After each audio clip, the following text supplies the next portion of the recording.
Good morning, Philippines, mga kabarangay, mga kababayan, mga kapatid. Ngayon po ay araw ng Huwebes, April 24, 2025. Pag-usapan po natin itong mga dumaraming concern about the election. Napakinggan po natin mga kabarangay, mga kababayan, mga kapatid. Itong si Atty. Glenn Chung. Itong taong ito, matagal na po ito na advocates for clean, honest, and credible election.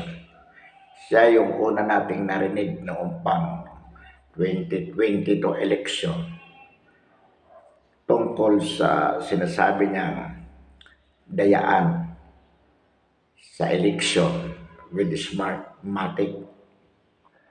Ngayon, ang concern ni Atty. Lencho, ang sinasabi niya, bakit inalis ng COMELEC ang QR code verification kung saan ayon sa kanya, ito lamang ang paraan upang makita ng voters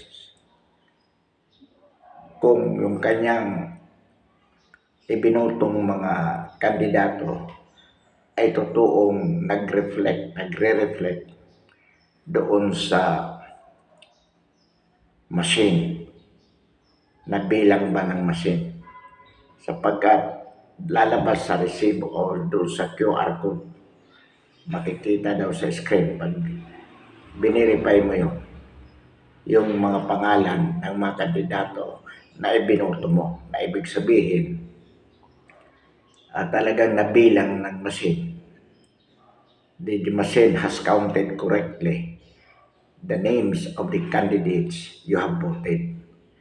With the elimination of the QR code, sabi ni Atty. Glenchon, there is no way for the voter to verify as to whether in fact the candidates he has voted was really counted by the machine.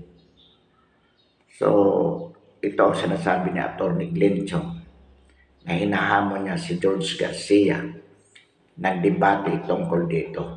Sapagat sabi nga niya, ito ang red flag or sign na talagang may dayaan ang eleksyon. If there is no way for a voter to verify the candidates he has voted. Yung kay Atty. Respicio naman, ang concern doon, sinasabi naman ni Atty. Respicio kay George Garcia as chairman of the COMELEC na huwag i-connect ang automated voting machine o automated counting machine sa internet unless at the time that it will be transmitting to the COMELEC server the election result. Sapagkat ayon kay Atty. Respicio, kapag ito ay nakokonect sa internet, ngayong hindi pa naman kailangan, yung mga hackers will have the opportunity to manipulate the election result. Sa lahat po ng concern na ito, tila nagbibingi-bingihan ang COMELEC.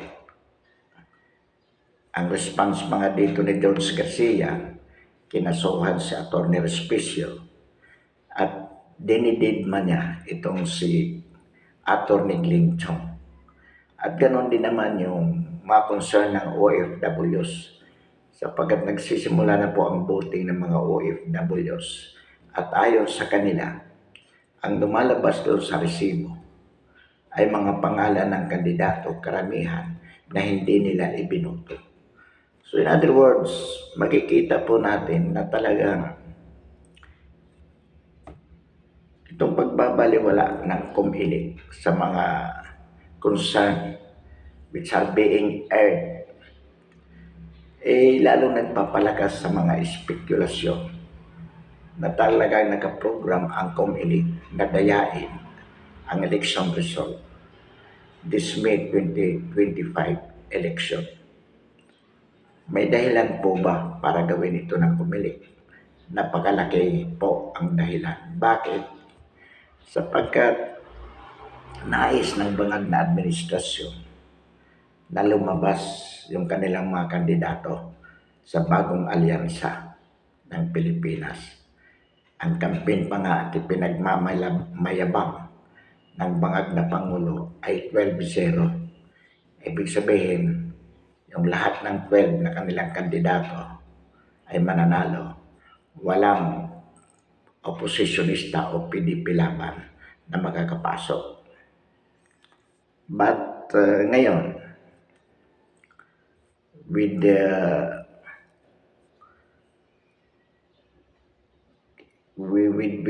events going on after the surrender of PRRD to ICC, lumalakas po ang opposition kasi ang sympathy ng sambayan ng Pilipino is about 100% o sabihin na natin na 80 to 90% in favor of PDP laban. Katunayan po, mga kabarangay, mga kababayan, mga kapatid, recent surveys shows that after the surrender of PRRD to the ICC, ay talagang drastically bumaba po ang approval and trust rating ng bangag na Pangulo. Nagpapatunay na talagang galit ang taong bayan sa ginawa ng bangag na Pangulo sa pagsuko kay PRRD sa ICC. Kaya ang perception po ng taong bayan ngayon, at ito naman po ang lumalabas sa mga actual surveys na ginagawa ng mga objective companies, talagang ang trend po is 90% PDP laban street. But of course, the administration, kahit noon pa man, could not afford na matalo sa eleksyon ito, particularly dito po sa senatorial. Bakit? Sapagkat kapag nanalo ang 10 o 12 na alyansa ng bagong Pilipinas candidates, ibig po sabihin niya, they are assured of at least 16 senators come the 28th Congress to ensure the impeachment of the Vice President BP Sara. Kailangan po kasi na maalis nila bilang Vice President so that whatever happened to the President, BP Sara could not succeed anymore because he has already impeached. So kailangan po talaga ng bangag na Pangulo, ng bangag na administrasyon na matanggal si BP Sara by all means. And the only way to do that so far is to impeach her. At alam naman po natin ngayon na pending na yung trial for impeachment sa Senado. So with 16 senators voting for the impeachment, which is likely to get kung mananalo po ang majority ng alyansa candidates ditong May 2025 election. Kaya po, sinasabi po natin dito na noon pa man, talaga nakaprogram na ito si George Garcia na i-manipulate ang result ng election to ensure that at least 10 to 12 senatorial candidates o bagong alyansa ng Pilipinas will win the race. Kaya po, kailangan dayain nila para masigurado yan. Especially now, na alam nila na talagang ang trend is in favor of PDP laban. Bakit po kailangan ma-impeach si VP Sara? Sapagkat alam po naman natin that the President is very sickly. Anytime pwede po siyang mamatay, pwede siyang ma-disable. So pag nangyari yun, the Vice President should succeed as President, that being the constitutional succession of power. Or kung hindi man mangyari, hindi mamatay o hindi ma-disable ang President until the expiration of his term in 2028, VP Sara could not be qualified to run as President kasi nga na-impeach na siya. So in both ways, sigurado ang papalit sa bangag na Pangulo ay tao nila. It's either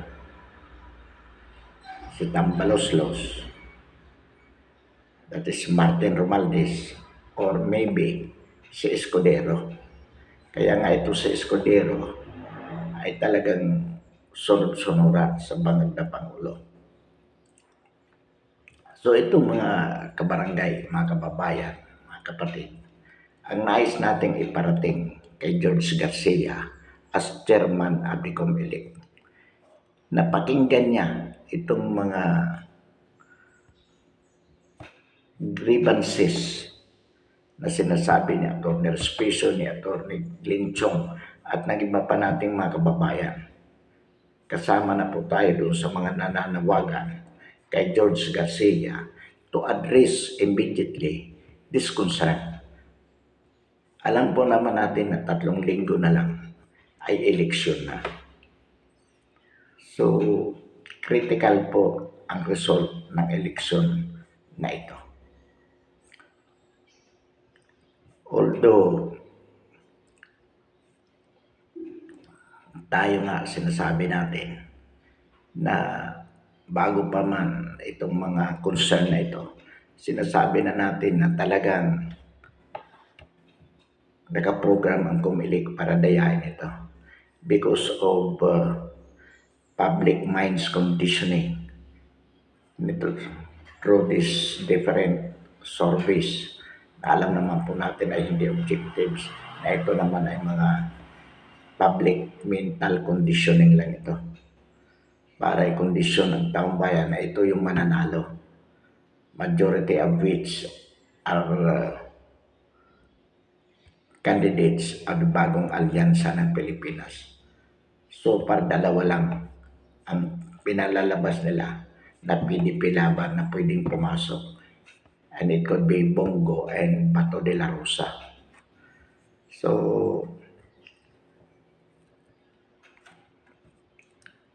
mga kabarangay, mga kababayan, mga kapatid, nakakalungkot po talaga.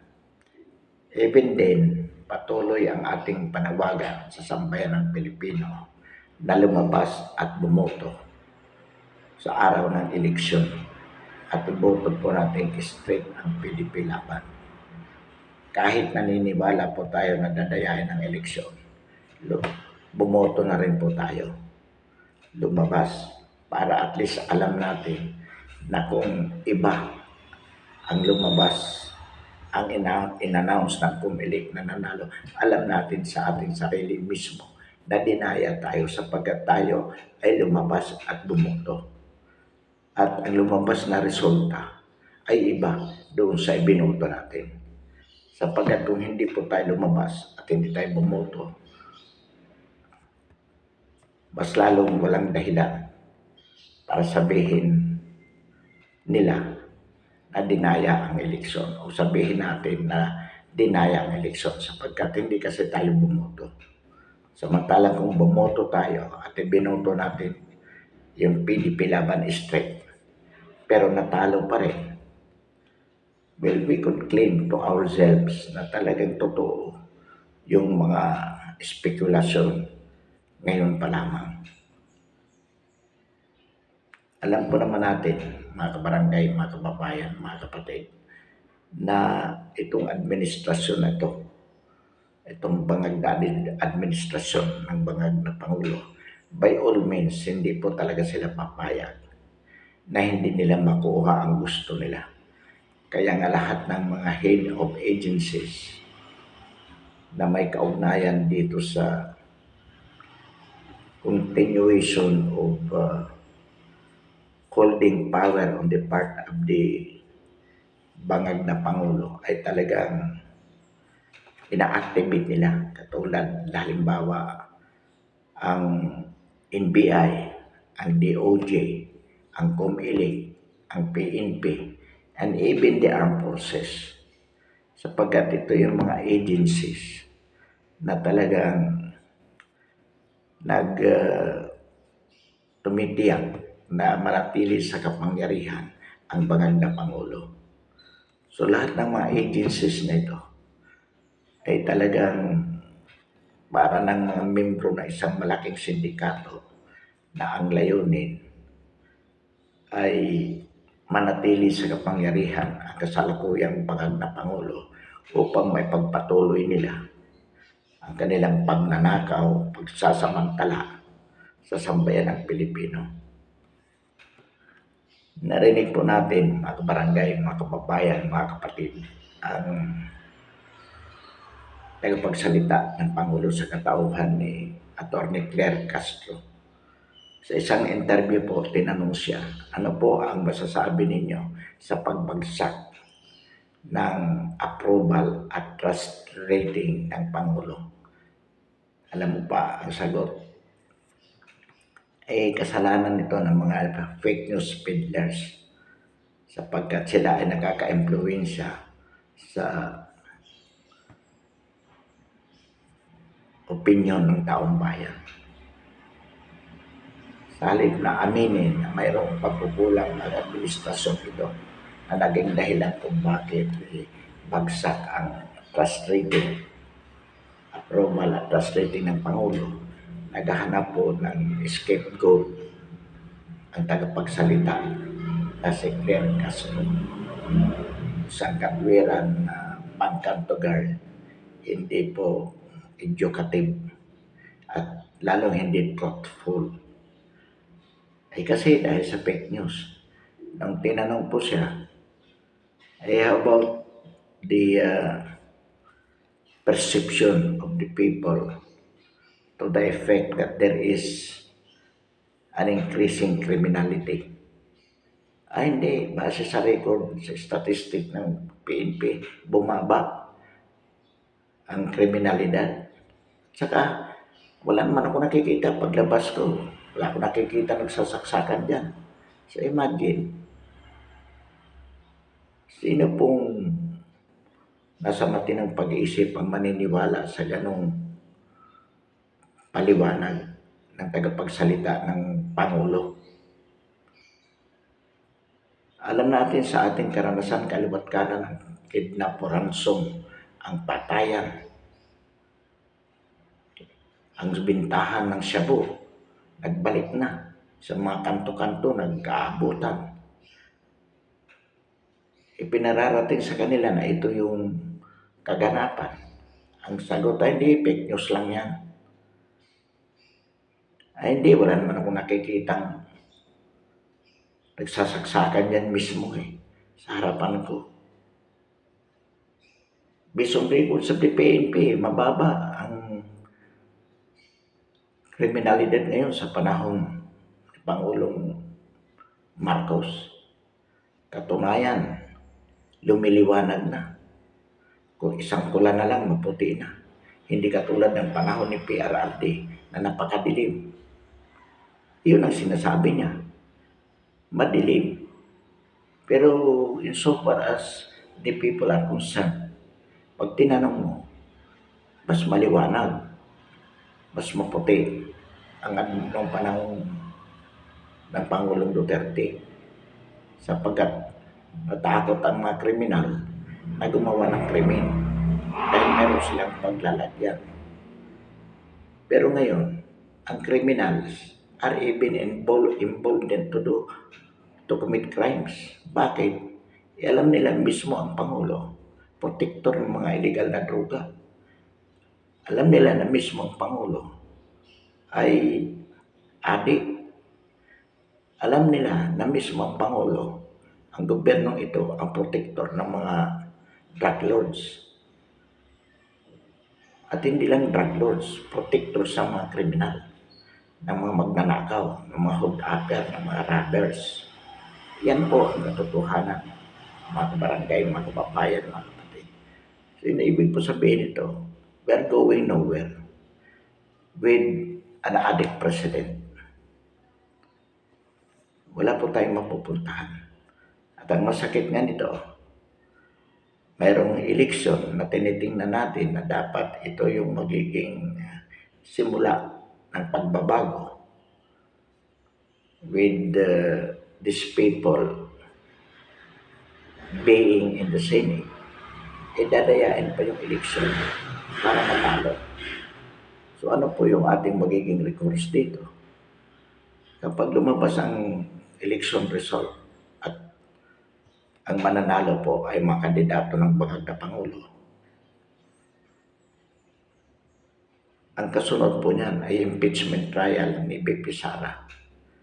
Sa impeachment po, it is not on the merits. Kahit sabihin na walang kasalanan si BP Sara, yung sa binibintang sa kanya sa illegal use of the confidential funds in the sum of 125 million. Kahit meron pong clearance from the COA in terms of unqualified opinion being extended by the COA as the official auditing office of the government, itutuloy pa rin po ng mga senador ang pag-impeach because they are following orders from the Malacanang at talagang tanggalin si BP Sara.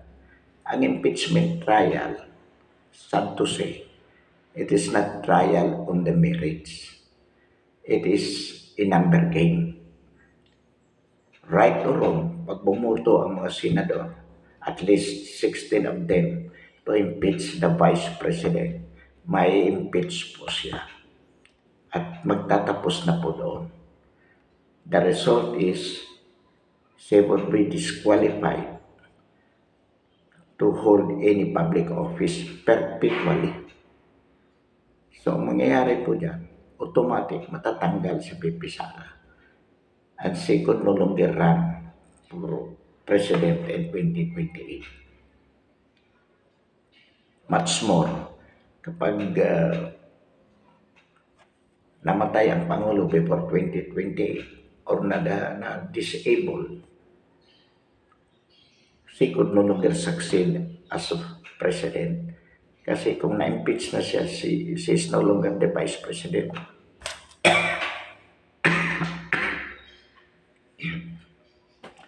Under the Constitution, once the president is removed from office or has resigned, it would be for the president to nominate a vice president from any member of Congress, subject for confirmation by Congress itself.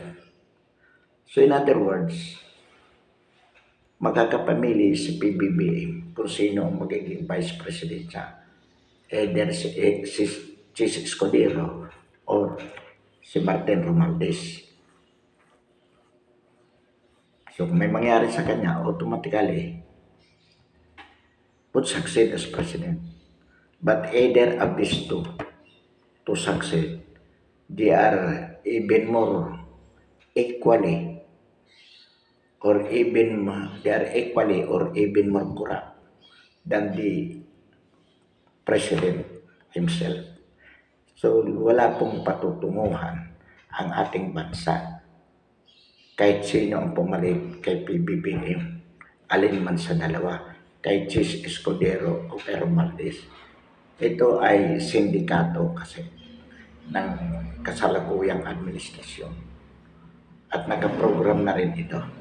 Kaya itong mga tao katulad ni Santiago sa NBI, ni Boyeng Remulla sa DOJ, ni Gibo Teodoro sa DND, sa National Defense, with John Vic Remulla sa DILG, at sa lahat ng membro ng gabinete Ito po ay mga member ng sindikato ng bangag na Pangulo with Lisa Aranita Marcos being the head of the syndicate, running for the syndicate.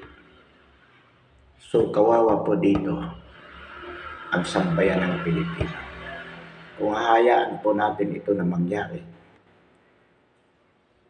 hinayaan na rin natin na gaguhin tayo, lokohin tayo ng iilan na nagmamanipula sa ating gobyerno.